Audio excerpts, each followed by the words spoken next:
Hello, good morning, good afternoon, and good evening to everyone who's tuning in. Hope you're doing well and staying safe. On behalf of BioPetro, Arab Oil and Gas Academy, Arab Guru, SPE Egypt section, I'd like to welcome you all for our third session in the GIS and Spatial Data Visualization course. I'm Mayar Tarek, third year Gas and Petrochemical Engineer student at Alexandria University, and I'll be your moderator for today. Before we start, please, I'd like to remind you to drop your questions in the Q&A section below, and please keep the chat box professional and ethical. Please don't forget to submit your quizzes before the deadline. Now let us give a warm welcome to our Dr. Tarek Kandakji, who will be giving us a session in the projection systems and data sources. Dr. Tarek is emerging academic with PhD in geosciences and demonstrated track record in conducting research in multidisciplinary environments such as international NGOs and universities. Areas of expertise include environmental science, earth science, ecology, atmosphere, air quality, water quality, geomorphology, hydrology, environmental health, land management, and land conservation. Strengths include geospatial analysis and modeling, GIS, remote sensors, and data analysis. Currently, Dr. Tar is working as a GIS coordinator at the city of Lubbock in Lubbock, Texas. Dr. Tarek, thank you so much for coming today, and the mic is yours. Thank you, Mayar, so much for the introduction, and thank you, Dr. Ahmed Garhi, for giving us the opportunity to share this information with people who are interested. This is a continuation for our last two courses, our last two lectures. Today, we will talk about the projection systems and data sources. We finished the definition and introduction to GIS. We talked about the maps, the components of maps, and what we should include in the map. And now we're going to talk about the projection system. So please make sure to pay attention, as this is a very important class. If you understand the projection system, you can handle the data you have in an efficient way. Projection system is very important aspect of GIS because GIS is based on locations. This is the very core base of statistics of GIS. Without that, GIS is not the science and the system you see now. So projection system, projecting the data by knowing its location, is the core principle of GIS, and understanding that principle will help you a lot in your GIS career and or GIS experience. Now, I must warn you guys, this is if you believe in flat Earth, and then you will never like this lecture. It's going to be fitted within the conspiracy theory scheme, and it definitely proves that Earth is not flat and Earth is actually round shaped. So this is just warning from the beginning. And from now on, make sure you are focusing, make sure you're concentrated. If you need to drink coffee, go ahead. Just make sure that you will be focused during this class. It's not going to be hard, but it's going to be very informative. So let's start with the definition and the purpose of map projection. Map projection is a method for representing part of the surface of the Earth, or celestial sphere on a plane surface. Basically, the Earth is round shaped. Of course, it's not a perfect sphere, but it's round shaped. So we cannot deal with round shape. We deal with piece of papers. We have monitors, so we cannot handle spheres or something round to deal. It's not convenient at all. So we need to transfer that round shaped object with features on its surface all the way to a piece of paper. It's like peeling an orange. If you look at the picture here, this is an orange. Like draw something on an orange and peel the cover on the outside, the orange cover, and try to spread it down on a piece of on the surface, on a table surface, or a plate or anything. That is what we actually doing. We are peeling the surface of the Earth and put it down on a table, and we shrink it down to fit our screen and our paper or anything. So the question is, why we do this? Like, why we don't just keep it as map shape, and instead of that we deals with the globes? This is a good idea, but only if you want to look at the Earth in general. Like, what if you want to look at Egypt, or let's say United States alone, or India alone? You need to zoom in a lot. You need to have a very huge globe to show you details on those specific regions. So a small globe will be only general reference. It will not be general reference of the whole Earth, even, not even for a certain location. So if you want to look for small features, you need a huge globe. And the more details you want, the larger the globe you need to carry. So where are you going to carry it? In your backpack? Or so it's very inconvenient to keep it as a spherical, as a 3D object. So however, when transforming the Earth into a piece of flat paper, there's a price we have to pay. There are consequences. Those consequences are mainly distortions in shape, area, direction, distance. So when you move this Earth globe to a piece of paper or the screen, then you might get the wrong shape of objects, of countries. You might get the wrong area. The area you're measuring is not correct. Maybe the directions are not correct. Like the north, south, east, and west will not be correct, or the distance between the points will not be correct. So, but there are different projection systems based on use of your data. Now, I want you all to look at this map. Do you think there's anything wrong with it? Look at it. It's a map of the world. We show it to any fifth grader or third grader or whatever. They'll say, "Oh, that's a beautiful map of the world." Yeah, I like it. There's all the continents, everything. It's a perfect map. It's beautifully drawn map. However, anything wrong with it? No. But look closely. It's wrong map. This is not how our world look like. Look at Greenland. See how Greenland is huge compared to Africa? And by the way, Greenland is in area is no more than the size of 3 times the size of Egypt. It's no more than 3 times the size of Egypt. Egypt is 1 million square kilometers. Greenland is almost 3 million square kilometers. So the size here, this map is very wrong. And to get more information, I advise you to follow these 2 links that will actually surprise you. Now, if this is not how our world looked like, so how it looks like? Let's go to the next one. And yes, surprise, believe it or not, this is the most accurate map projection of the world. It's the orthograph projection. It's a Japanese made by Japanese mathematicians and geoscientists and geographers. So this is how the map should look like. And in the future, you might see our school books, our atlases, they have this map of the Earth. And if you look at this, you see everything above the equator is enlarged, especially Europe, United States, Greenland. Well, some people say this is a Mercator projection. It was adopted in, I think, the 1770 something or 1700 while like maybe 400 years ago. So it's kind of old transformation, but it was good back then for navigation.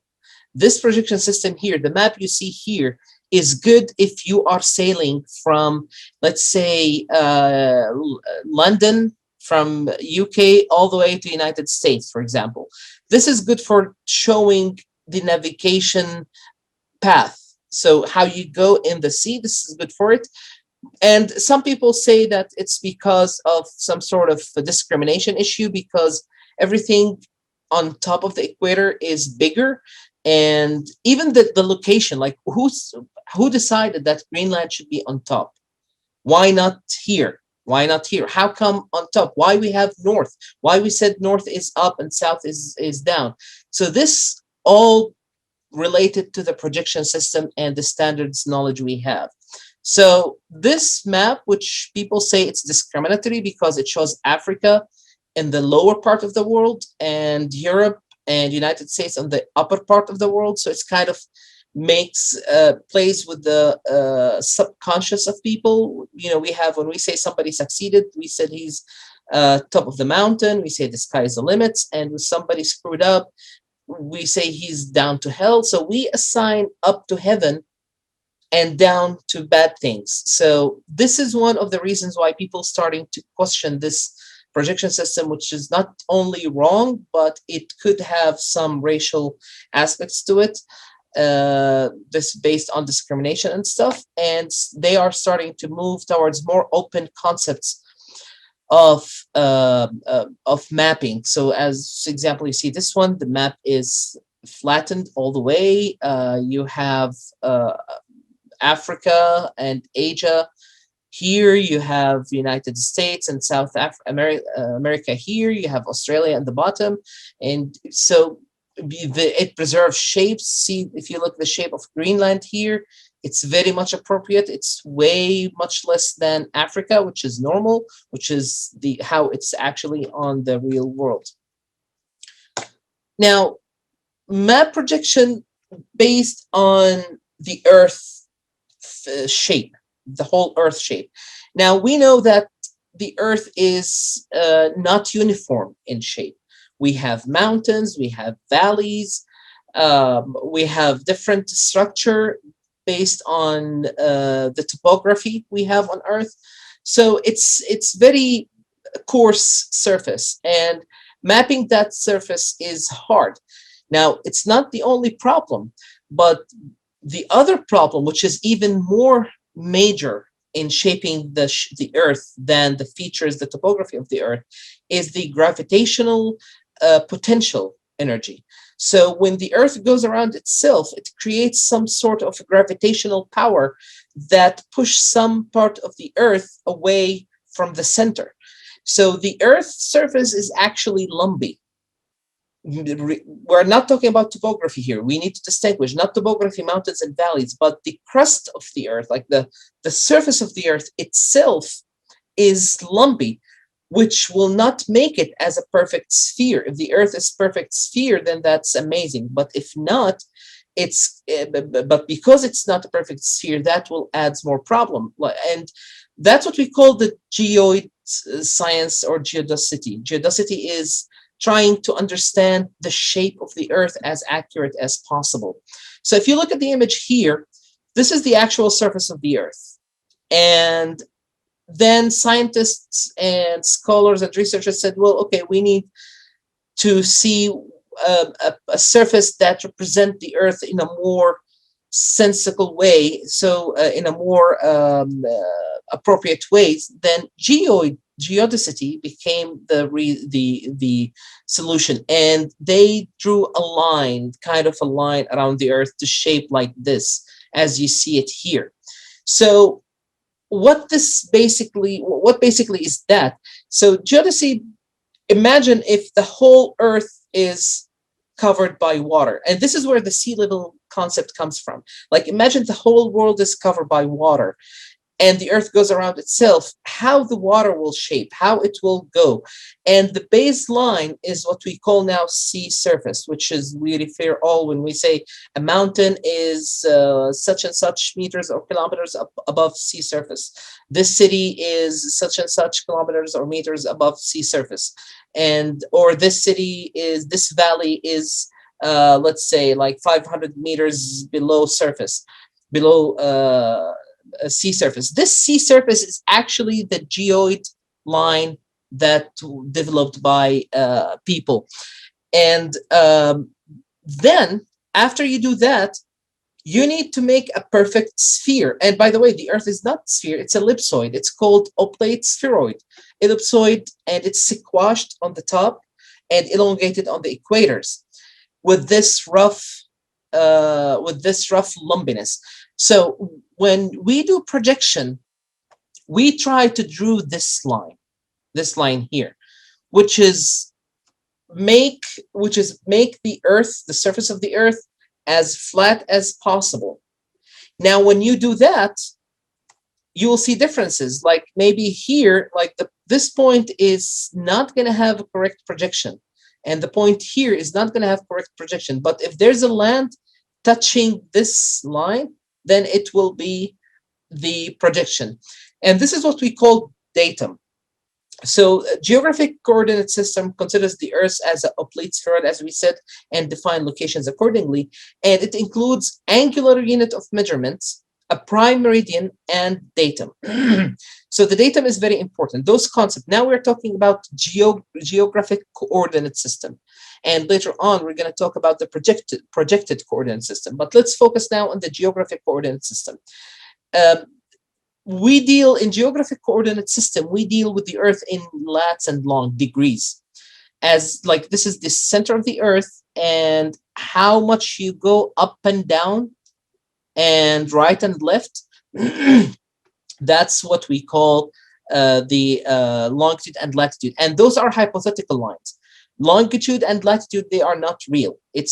We created those hypothetically. We draw them to make our calculations easier, because the perfect sphere or perfect ellipsoid shape, we can deal with. We can try to calculate distances, calculate areas using mathematics and algorithms. But when we have lumpiness, then everything will be complicated. So scientists decided to divide the Earth into latitudes and longitudes. So you have 180 degrees, 180 lines, and 180 circles, like small circles. So you have this, what we call the lines of latitude. And the very famous line, which is the center one, is the equator, or in Arabic, خط الاستواء. The equator here is in the middle of the Earth, going from east to west or west to east, whatever you want. And then everything above it will become smaller lines, smaller circles of lines that going all around the Earth. So these are called latitude, lines of latitude. Then they added the meridian, which is the line of longitude. It's like peeling the orange. When you peel the orange into slices, these are the latitude lines, the latitude sections. And then you have a graphical network. When you put those on top of each other, you will have some sort of pixels or smalls. Now, when you are moving in latitude, like when you are moving from this line to this line, we call it 1 degree. So 1 degree north or 1 degree south, or 2 degree north or 2 degrees south. This is how you move. But as I said, it's 180, so it's those lines are not exactly like 1 degree. But when you say the difference between the distance between a single degree equals to 111 kilometers. So the line between each degree is 111 kilometers. Yeah, so this here image is not exactly 1 degree. So I want you to make sure that this is not exactly 1. So, but it's manual, but this is very approximate, just demonstration so you to understand. So let's suppose that this is 1 degree. The 1 degree here equals to 111 kilometers. Now, when we talk about meridian, the longitude, the distance between the longitude cannot be measured because it varies between lines. So as you see here, the distance between this longitude and this longitude, it's maximum here. But once you go north or south, the distance shrinks down, which will make it hard to find a solid distance between the longitudes. So we can't estimate that, but we say the distance between latitudes is 100, each degree is 100. So this is called geographic coordinate system. Geographic coordinate system, assumes the Earth is a sphere, and there's degrees from the center of the Earth as you go up and down. See, this is 45 degrees, so this is the 45th line on the latitude, and then you go up and down or left and right. So all those are part of the geographic coordinate system. So the angular, which is the angle, the prime meridian, which is a line cutting the Earth in hypothetical lines going from north to south. And by the way, the most famous meridian is Greenwich line. خط Greenwich in Arabic. The Greenwich line is the most famous meridian, and the equator is the only datum we have. So it's the line that goes in parallel from north to south. Those are the main concepts, and then we call those longitude and latitude. Now, there's another term, it's called the projected coordinate system, is the modality of redrawing the geographic coordinate system on a flat surface like a paper or computer screen. So when dealing with data with in GIS, in maps, when you put the map, there are two types of projection. It could be the shape file or the feature you are adding to the map. It could be only geographically projected, or it can only have geographic coordinate system. That means we still cannot use it in a plane surface. It just assumes that the Earth is a sphere or as an ellipsoid, and we are dealing with degrees and longitude and latitude. So if you look at the map and you see the feature is the projection or the coordinates are presented in degrees, then this shapefile is not projected. However, it has a geographic coordinate system. It has a reference. It's defined as in geographic coordinate system. And by the way, the geographic coordinate system based on datum, which we're going to see later on. And the datum is where how the lines are, where are the lines are drawn, what meridian we're using. And the equator, maybe it could come across this line, for example, and the Earth will be divided this way. So the datum controls how, what geographic coordinate system we're using, defines the geographic coordinate system we're using. And then when we have that, we can move to a projected coordinate system. Projected coordinate system is what we want eventually, the one we will use for the measurements, for the directions, for our navigation from one point to another. We calculate the distance based on, because I cannot tell you I'm located at 32 degree latitude and 20 or 180 degree longitude. You will not understand that. Or if you told me how many degrees I'm away from Egypt, I'm in the United States. Well, let me see, I am such and such degrees away. It's not logical. It's something we're not used to. So we need to transfer that long and flat terminology in degrees to a different terminology based on real calculations we use every day, like kilometers, meters. So this is what we do. The shape that has a geographic coordinate system, it will be presented and modeled into a 2D surface with X and Y. Now, how we do this? What's the methodology to do this? We have three types of models or three types of projection systems. We have the cylindrical projection system, we have the planar projection system, and we have the conic projection system. Look at it this way. If the Earth is transparent and we have the borders of the countries all around it, but it's transparent and it's empty from the center, and we have a light, you put a lamp in the middle of the Earth, in the center of the Earth, and you enclose that Earth with a cylinder, as you see here, and you turn down the light, the features on Earth will cast its shadow on the cylinder on surrounding it. And then you cut that cylinder and spread it out, you will have a flat piece of paper. And this is what projection does. This is the projection. Now you can use a cylinder to put the Earth, like to put it around the Earth. And when you put the cylinder touches at certain places, like this place here and this place here, all around the equator. It will touch all around the equator. So this will be somehow accurate if it touches that region.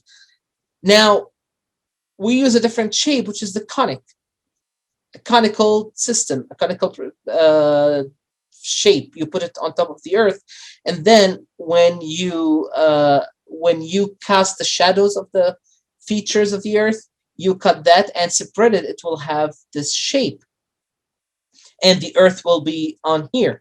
The other way is planar. Just put a plate or a plane, put it on top of the Earth in certain regions, like the poles, for example, and then the light, when you shoot the light, the shadows will go there, and the plane will represent the Earth. So these are the projections, the most famous models of projection system methods. As we said before, the projection system is useful and we need it. However, when we manipulate the Earth, when we manipulate the location from a sphere to a plane, we are causing distortion in one or more of the following, at least one, like the shape, like you have wrong shape, or you have the wrong area, or you have the wrong distance between places, or you even have the wrong direction. Like, for example, this conical here, if you put the world, the let's say United States is located here, the north will not be similar anymore. It's like the north here, the north direction here is not the same in terms of representation. Like the north is preserved, but when you present it, when you put the maps, like when you put it on a piece of paper, like, oh, this is not north. The north will be wrong. The north will actually may show east. So this is kind of distortions we have. Now, let's start with talking a little bit in deep about the most famous projection systems. The most famous and the one we saw before was the Mercator projection system. It's a cylindrical projection system. And directions are true in the cylindrical Mercator projection system. This map of the world, the one we all know, where Greenland is much bigger than Africa, which is wrong. They use the Mercator projection. Mercator projection, the cylinder here, equator touches cylinder if cylinder is tangent. And this is where it goes. And reasonable true shapes are distanced within 15 degrees of the equator. So it preserves the shape. But it also distorts the area. So the shapes and area, the shapes are true or accurate only where the cylinder touches. But as far as you go from the center, from the place of tangency, from the line of tangency, the distortion will increase. You will have more distortion. Imagine it. We go back to the light example. If you have a light and it casts a shadow from the center of the Earth, this area here will have the perfect shadow, but here shadow will be exaggerated. Like if you have, let's say you are doing your hand, you're turning a light and then you're doing shapes with your hand on the wall, the closer you go to the light, the more realistic the picture will be on the wall. But the farther you go away, the bigger your shadow will be on the wall. So Mercator is highly used in navigation because it preserves direction. When you talk about direction, it's good. It tells you north. If you are sailing, then Mercator projection system is very suitable for that purpose. Now, and it's basically mostly along the equator. However, the distance are not necessarily the shortest. That's one of the outcomes. Although the distance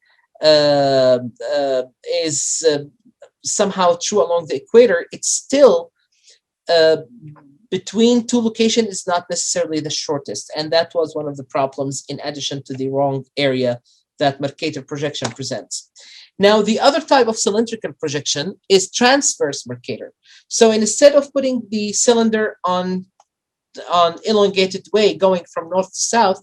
Let's put it going east to west. So this is if you are dealing with like the study area is extending from north to south, like this whole north to south extension of area is good when for this transverse Mercator. So if you are measuring the area along north that extends from north to south, it has a good area determination. However, the most accurate is distance is true only along the central meridian. So when you select the meridian, which is the line, so you see here when the cylinder touches the equator only at one point, and then it doesn't touch it at this way, but it keeps touch all the way the meridian line, the longitude line. So this will be in touch with the cylinder all the time, like this line. It only touches in one line. So that line, along that line, the distance is true. And if you are measuring distance between 2 points on the line, it's going to be accurate. Now, all other things, areas, distance, and directions are true within a small area. Like if you're dealing with a small area around this tangency line, then you are kind of accurate measurements. But if you go beyond that, it's going to be very distorted, and you cannot use it for any kind of analysis. Now, the third type of cylindrical projection system is the oblique mercator. Oblique mercator, you can put it in any direction, in any way. So basically used to map areas along a circle other than the equator or meridian. So when we talk about the first one, which is the Mercator projection system, the main center line is the equator, like the tangency line, the line that touches the cylinder in all ways, all the time, it's the equator. When we move to the transverse Mercator, it's actually the meridian line, the longitude line that keep touch with the cylinder all the time.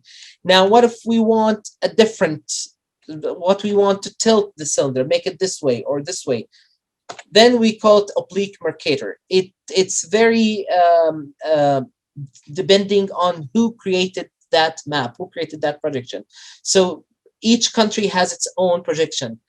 It's where the line touches that country instantly, and so the distance is true only along the circle selected by the mapper. So if you are making it this way, let's say the cylinder touches this way, then only the line going all along the cylinder touches the cylinder is going to be accurate.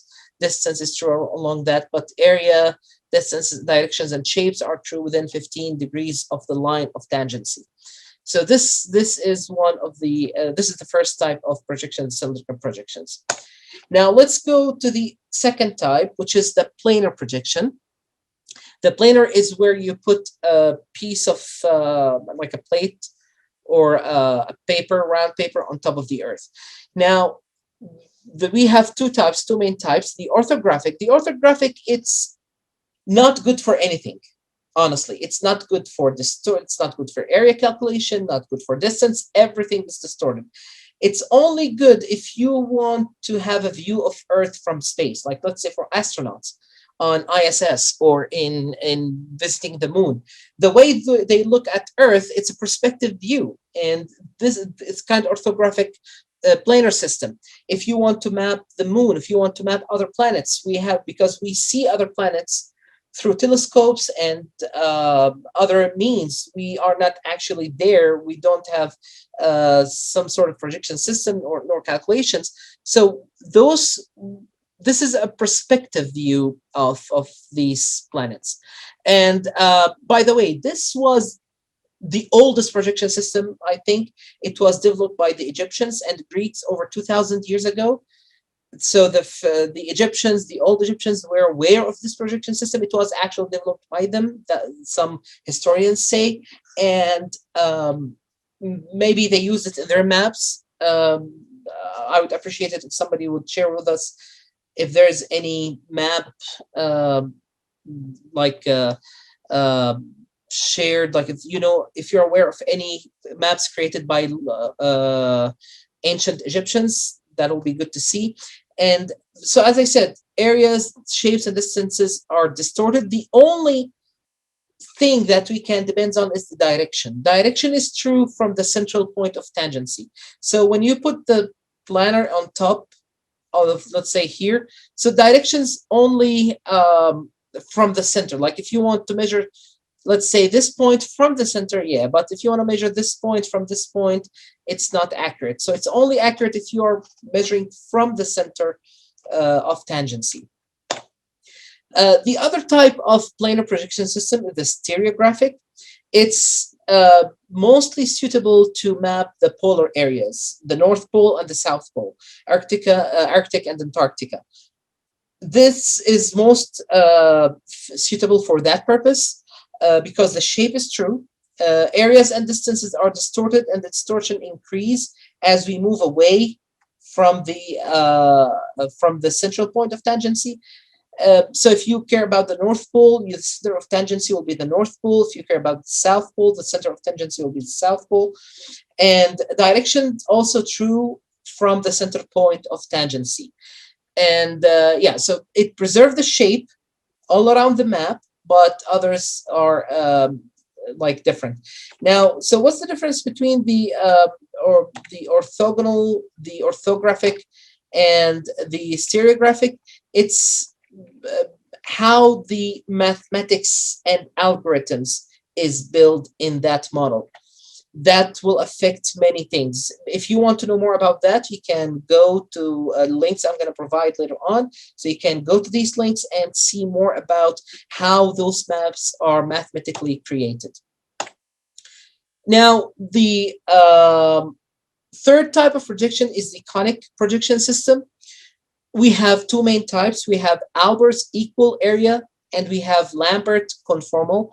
Those are mainly for the United States, but I'm going to give you an example how they preserve the shape, how they preserve the area. So conic projection is, instead of cylinder or plane, we put a conic shape object on top of the Earth, and it touches the Earth in two standard parallels. So when the cone, it's basically if you have a huge party hat, the cone party hat, and you put it on top of your head, you cover your head with it. So it touches the hat will touch our head in two lines and 2 points. So in the Albers equal area, the area is true. Like this is one of the most important uses. It preserves the area. Shapes are distorted, of course, and the distortion increases as you move away from the two standard parallel lines. As we move away from those lines of tangency, then the distortion will increase for the shapes. Distance and direction are true along the standard parallel lines. So everything along the standard parallel line have accurate distance, direction, and maybe shape, and of course area. Now the other type of projection system, it's Lambert Conformal. This is a conformal. It does not preserve area. So it's similar to Albers, but the graticule spacing differs. So if you look here, see this graticule spacing, the lines, longitude and latitude lines here. For Albers, the distance between those is different. And of course, that's based off mathematical algorithms that they apply. So what's the difference beside the size of the graticule? The Lambert preserves shape and direction. So you can use it if you want to compare the shapes of the countries, to compare shapes of other features, and directions are true. The shape and directions are true. However, the distance is only true around the parallel lines, similar to the equal area. Now, area is distorted and maybe a little bit convenient on those two lines, but still distorted. And as you go away from those lines, the distortion will increase. So basically, what you want to do is gonna be very important factor in the projection system you want to use. Now, there are of course many type of projections, and with the advancement of technology and the advancement of computational powers, scientists and researchers are able to develop many projections, to develop many algorithm methods. And if you want to have more information, there's a very useful PDF file here. You can click on it and go and visit it. There is the Esri platform they have documents that also describe projection and have a list. I'm going to click on here real quick and show you. Let me see if it opened Google Chrome.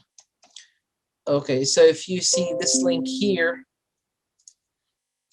this is the supported map projection. It's in Esri document for like the help document provided by Esri. Like you can see how many projections you have, tons of, even the star, Pingos star projection. So heart-shaped projection. It's all, you have many types of projections you can go through and explore and learn how they were calculated and how people are using it. Now, the question is, what's the best map projection? If I asked you what is the best map projection, there's no specific answer. It all depends on the area you're studying and the purpose of the map. So I cannot give you a map with Mercator projection, with let's say Mercator projection system, yes, as we said before, the first one, or Transverse Mercator, and tell you I want analysis of population density. I cannot give you that because the area is distorted. So all the information you're going to give me will be wrong and faulty. So, and this problem we see with many people, like having the wrong projection can lead to a disastrous results. So if you don't understand what projection is, if you are not aware of a projection system and what are the consequences for using the wrong projection system, all your GIS analysis can be wrong and can cause problems. Like, let's say, for example, the population density. You have population density is you divide population by area. It's based on area. So you cannot do population density analysis based on Mercator projection system. You need something similar to Albers equal area. You need a system that will preserve the area for you in the location. Not only, you don't care, sometimes you don't care about the whole world. Like if you're doing the area for your country, you don't care about the whole world. You need some sort of projection system where the datum of that system is close to your country or it's on your country. That's why we have unlimited numbers of projection systems, because each country build its own datum. Datum is where the line, where it's, the datum is, as we said before here, I'm going to show you the datum, the map of the Earth, or here. The datum is where the line, when you put the cylinder or the conic or the planar, let's focus on the cylinder and sonic. It's how you place those. Like you have infinite number of times, an infinite number of ways how you can, on what place you can put this cylinder on Earth. So you want a projection system that is on your country and suitable for your country or the surrounding countries. So based on that, you decide. And there's no correct projection system. There's no infinite answer for that. And you need to be aware of this point and never underestimate the power of projection. This is the end of my lecture today. I want to show you some applications and how it looks like, and I hope that you paid attention and you are aware of the projection system, or at least have an idea about it. Now, let me show you something real quick here. This is a the Earth. This is, if you go to the properties, and so by the way, when we go here, when you scroll over the map, look at the bottom here. It says decimal degrees. That means it's not projected. It's geographic. There's a geographic coordinate system associated with it, but it's not projected. Like, it means it's presented still in a sphere. If you wanted to do measurements, the measurements are not based on kilometers and meters and all that stuff. And what's the projection system? It's WGS 1984, like the geoid system of 1984. And the prime meridian is Greenwich. This is the most famous projection system. So it tells you basically the datum is the equator where it cuts the Earth, and Greenwich is the meridian for that. So all the degrees and longitude latitude is the central point for those lines is the 0 meridian, which is going through Greenwich, and 0 latitude, which going through Equator. So that point, which could be, I think it's going to be somewhere in here, maybe 0, 0 point, and all the degrees based on it. Now you can't change the meridian. You can change the meridian to be here. So the 0, 0 point will be somewhere in here, for example. So that all depends on the location and the area you are studying. Now let's play around a little bit and see. Let's see.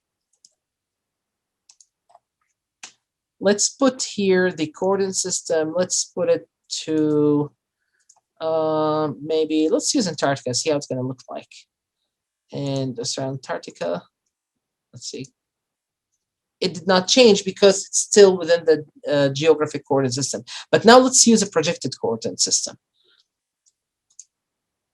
This is geographic, this is projected coordinate system. Let's say the state plane, not state, let's say polar. And let's say this polar system, for example. See how the words look like now? Look how Africa is way elongated. So if you go, is it going to show properties? No, that's good. So let's go here again, properties. So this line here, the datum is something called D. Hughes 1980. The prime meridian is Greenwich. So the meridian for this line is also Greenwich, but the datum is different. It tells you the location of the datum. Now, when you have the map presented, like, I only changed the data frame, but if you change the data itself and you put it in ArcMap, this will change to UTM. And I might show you actually that in a minute. Let me open another ArcMap and show you what exactly I am talking about.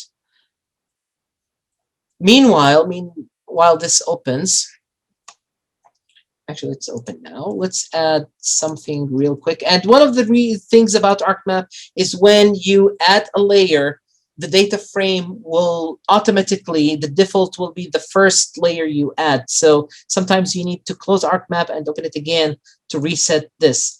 But let me show you something real quick in here. I'm going to show you a map of the United States. Okay, there it is.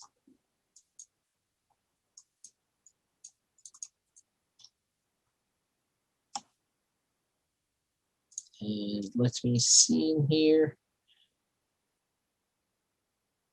If we go, I'm going to show you what I'm doing.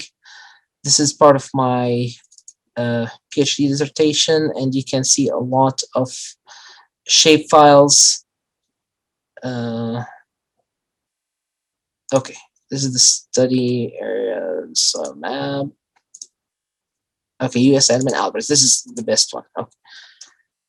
All right, so if you look at here at this map, this is the United States. See how it tells you in the bottom, it's meters. Then you know, once you see this, you understand that it's projected coordinate system because everything is in meters. Now you can do measurement, let's say between this point and this point, for example, it's so in kilometers and like in real units. Now let's go here and see if it will do us any good. Let's go back to the projection system of the layer itself. I'm going to see how it's going to look like. Okay, so we go back, and so let's see if it will measure. It will measure it, but it's approximate. It's not going to be accurate. See how the line goes. See how it measures the information. Now let's zoom out a little bit and try. So it takes the curvature of the Earth. This is the tool that was adopted by the measurement tool. Here where it's good if you're using this tool, but if you want to do analysis, it's not going to be accurate and it's not going to account for that. So it's very distorted. Now let's try another projection system and see how it's going to change. By the way, in ArcGIS, the shapefile have many files associated with it. So let me show you something here. Okay, look at this file. This is a shapefile. This is how the GIS vector layer looks like. It's called a shapefile. This is the one that we use on the map. However, there are 1, 2, 3, 4, 5, and 6. There's total 6 files. You cannot, if I told you, well, give me the shapefile of Egypt, you cannot just give me this. You have to give me all the others, because each one has its piece of information it will provide. In projection, there's a file called .prj. This is the file that defines the projection system for shapefile. So if you don't have this PRJ file along with your SHP and the other DPF and all the information, then you will not be able to project your data. Your data will be randomly located by ArcMap in any location. And if you want something on top of it, it will not be there. It will be missed. So the projection system is very important. And maybe we can try that. Let's try this and see what's going to happen. If we go to practice again, I'm going to save that here. I'm going to show you something. I hope it will work. Okay, so let's see. PRJ. Now, I want to add another shapefile. Let's go to the D where I have your stuff and GIS practice. And this. See, it tells you unknown special reference.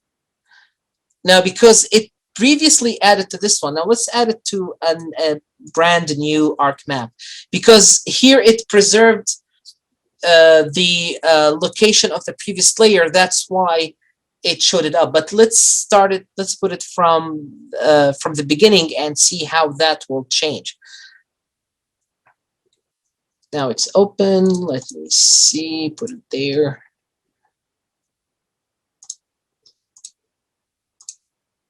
Okay, and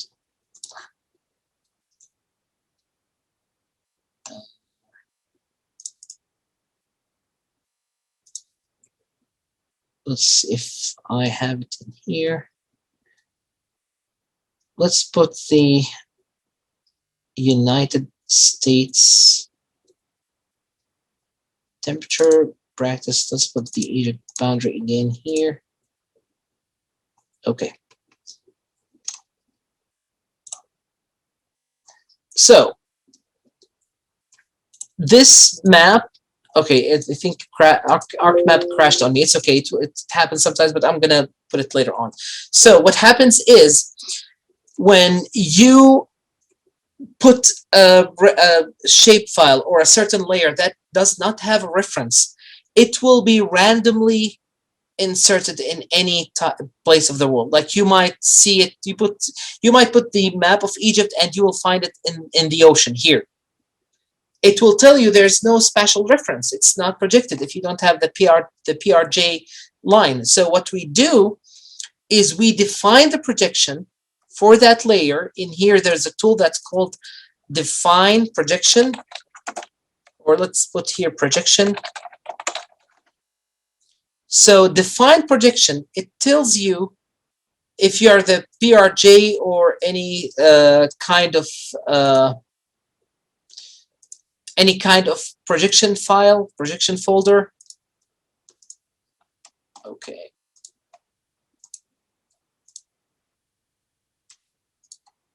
Or project data, let's say. Here, if you want to transfer from projection to another, if you have the input and you want to change it,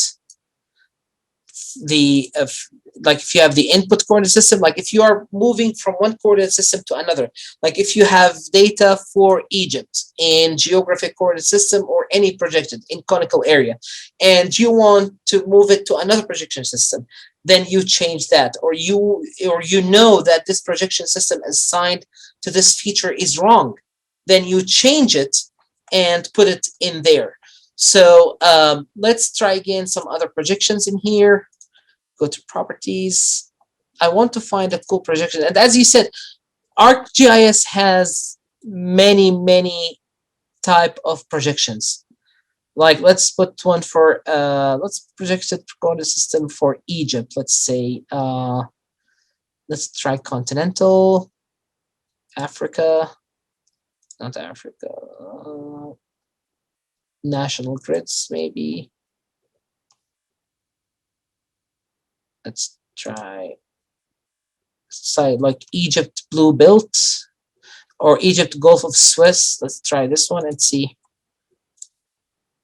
Okay, so this is how the Earth looks like when using that projection. Now that projection system, it focuses on Egypt. So if you are dealing with data from Egypt, then this will be good because preserve area, shape, and all that stuff. But as you move away, like you will see a lot of wrong shapes, wrong areas, some weird stuff going on.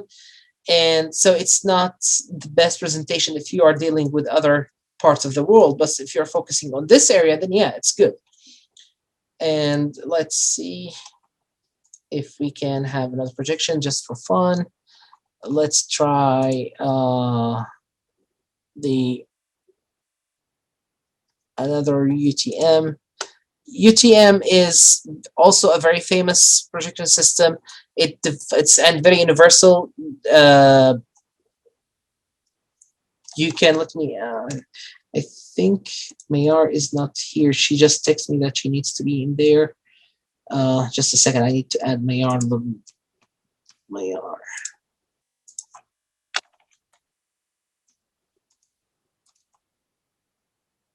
Okay, so and by the way, each projection system in ArcMap has a code.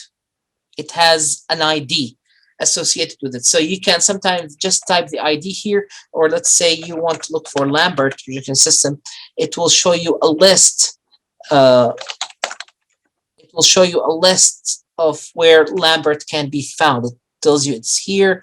Maybe it's continental, Africa, Lambert Conformal Conical. See, this is how it looks like.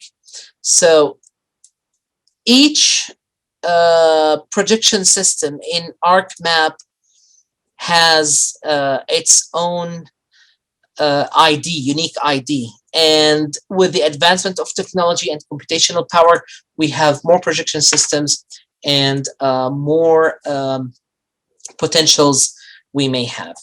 This is the end of my presentation today. Thank you for listening. I deeply hope that you guys benefited and like we're focusing on this lecture because it's very important. And I'm ready for questions. Mayar, are you there? Mayar?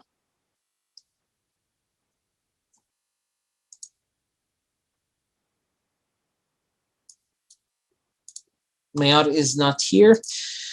Okay, I will go through your questions if you have any. I have Talal Ahmed. Which projection is useful for projecting countries near to equator or at equator? Um, I would say probably the conical projection system is any form of conical projection system that is parallel for uh, for the let's say for the equator. And by the way, when you are dealing with GIS here, like let's go, you can open the layer. You go to properties, and you set something near the equator. And let's say continental Africa, for example, I would say like probably Africa Lambert Conformal Conical Projection System is could be a good projection system because it preserve the uh, it preserve the area on the equator and all the other information. Now, when you want to do something in a certain region, it's better to see what other people are using in that region. As I said, there are many numbers, unlimited numbers of projection system based on the country. Each country has developed its own datum. So when you want to look for a projection system, you need something that is suitable for the datum and the meridian are within normal range. Now, maybe I don't think Transverse Mercator is going to be a good option here.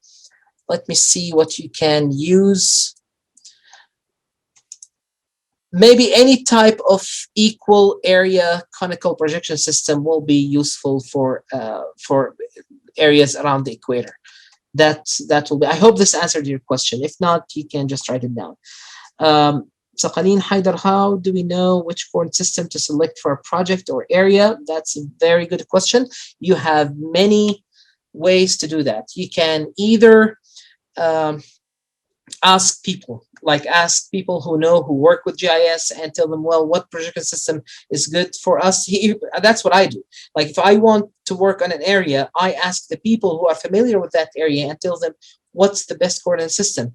Now, the choosing which coordinate system depends on what you want. If your analysis depends on area, then you need a projection system that preserve the area, does not distort the area. You want a projection system that helps you in the spatial analysis. And as I said, the name of the projection system, you can ask people about it, but you can ask people familiar with it. You can search online.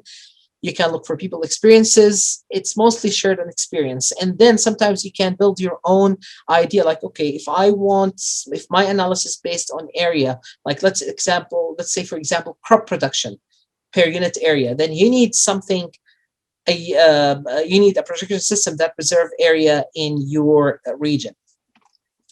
I hope this answered your question. The other, Kiki Solomon Akin, what's the major difference between the universal Transverse Mercator and Oblique Mercator? Is there any other datum that can be used side the normal datum in your locality? That's a very good question. The major difference between Albers the Mercator, the Transverse Mercator here, it used a meridian line. It used specifically a meridian line for the line of tangency. But the oblique, it can be anywhere. Just imagine. Well, let me do it this way. Well, I don't have a sphere, anyways. So you can imagine it as it going through this line. Like imagine if there's a line going through the Earth this way, then the cylinder will be touching that line. So the oblique does not follow the standard meridian and datum.